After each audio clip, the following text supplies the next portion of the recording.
Good morning. It's going to be a beautiful day once again, very similar to yesterday, except more sunshine, mostly clear skies. Temperatures in the low 40s as we head toward 9 o'clock, mid 50s as we head toward the lunch hour, with highs today once again in the low to perhaps even in the mid 60s for some of you. Here's a look at the numbers around the state right now, and we are off to a chilly start, so definitely grab the layers. You're just going to need a light jacket today. You'll be able to shed that by this afternoon. 36 in the Duke City right now, 29 in Santa Fe, 44 in Clayton, so quite a bit warmer in the east. Low 40s for Tucumcari and Clovis. Low 30 so down for Roswell and Carlsbad, and starting off in the 20s up in the Four Corners area. 22 in Farmington, 27 in Gallup and Grants. Winds are fairly light right now. A little bit of a breeze at about 10 to 20 miles per hour in the northeast, so it feels like it's in the middle and upper 30s there, even in the low 30s for Clovis and up in the northern mountains. Of course, it feels like it's in the teens right now. Skies mostly clear. We'll continue to see lots of sunshine, but some changes will be moving in a couple of days. I'll have the details coming up.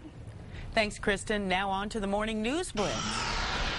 A boil water advisory is still in effect in the village of Ruidoso, but officials there say they are making significant progress in restoring water service. A State House committee is recommending that New Mexico spend nearly $2.4 billion on public schools next year. That's a decrease of 1% from the current level.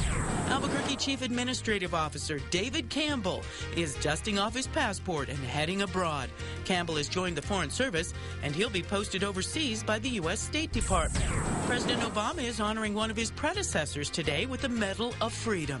Former President George H.W. Bush is not only being honored for his one term in office, but what he's done since. And the New Mexico Lobos are preparing for a game against 6th-ranked San Diego State on Wednesday. The Lobos need a big victory after falling to Colorado State this past weekend. And that's this morning's News Blitz.